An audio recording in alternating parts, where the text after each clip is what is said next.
Now, as we enter the fourth day of Operation Ellery, we are still conducting detailed assessment of the effects of military action against specific military targets. In any case, you will understand that at this time, it would not be wise to disclose to Colonel Gaddafi precisely how well we believe we have performed in degrading his command and control network and his integrated air defence system. But on a broader level, we have the best possible indication that this operation is having a very real effect, namely the protection of Benghazi from Colonel Gaddafi's forces. Last Friday, you will recall that regime troops were on the outskirts of Benghazi, the second largest city in Libya and home to more than 670,000 civilians. Colonel Gaddafi vowed that his men would be going from house to house, room to room, to burn out the opposition. Libyan troops were reportedly committing atrocities in outlying areas of the city.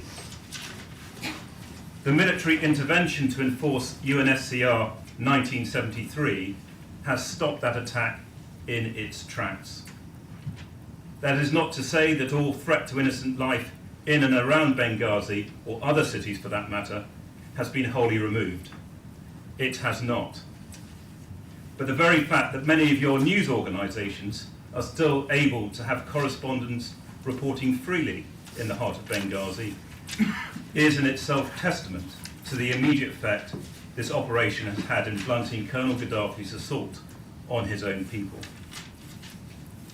The number of countries conducting military operations to enforce the resolution continues to grow. US, French, Danish, Italian and British aircraft were yesterday joined on patrol over Libya by Spanish F-18s for the first time. The operation remains under US command. You'll be aware that a US aircraft crashed last night. Clearly this is a matter for the US authorities to comment on. My understanding is that both crew members are thankfully safe. In my briefing yesterday, I mentioned that RAF Typhoon fighters had been forward-based in Italy at Gioia di Colle. Yesterday afternoon, these aircraft mounted their first ever mission into hostile airspace, patrolling the no-fly zone under the control of an RAF Century AWACS aircraft and supported by an RAF VC-10 tanker. Separately, a formation of Tornado GR4 aircraft again flew south from RAF Marham. Unlike their previous sorties on Saturday and Sunday, which were focused on Libyan military command and control facilities and air defence infrastructure, their mission yesterday was an armed reconnaissance sortie to protect directly the civilian population from attacks by Colonel Gaddafi's ground forces. With their state-of-the-art lightning targeting pods and a variety of precision-guided munitions, the Tornadoes are very well equipped to identify any emerging threats on the ground and to deliver a dynamic and effective response. Again, the GR4s were supported by VC-10 and TriStar tankers, and on completion of their mission, the Tornadoes joined the Typhoons forward base at Gioia di Colle. Now, it would be appropriate at this point to note the significant logistic activity that is underway to support this operation, with RAF C-17 and C-130 transport aircraft very busy ensuring that the necessary personnel, equipment and stores are delivered swiftly to the various operating bases in the Mediterranean to maintain the operational tempo.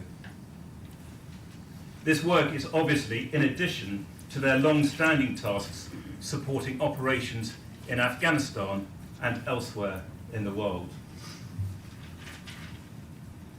On the maritime front, there are no major developments to report. Our Trafalgar-class submarine HMS Triumph remains stood by, should any targets be identified, which would best be prosecuted by her Tomahawk missiles. HMS ships Westminster and Cumberland also remain on station. With their sophisticated surveillance suites, the ships are able to make a significant contribution to our monitoring of the situation along the Libyan coast, where most of the population centres, of course, lie. They also have an important role in deterring the Libyan Navy for joining in Colonel Gaddafi's attacks on the civilian population. Before UNSCR 1973, their gunboats shelled a number of the coastal towns, but as with the Libyan Air Force, we have seen a very marked reluctance on the part of their navy to venture forth since the start of our enforcement action. Now, I began this brief by noting how the military enforcement of UNSCR 1973 has succeeded in halting Colonel Gaddafi's assault on Benghazi. If anyone has any doubt as to the depth to which his forces are prepared to sink in quashing the opposition, one need only consider the mosque at Zawiya to the west of Tripoli, shown here on the map. This holy place was in an area where heavy fighting took place earlier in the month. As you can see clearly from the photograph, after Colonel Gaddafi's forces seized control of the town, the mosque was razed to the ground.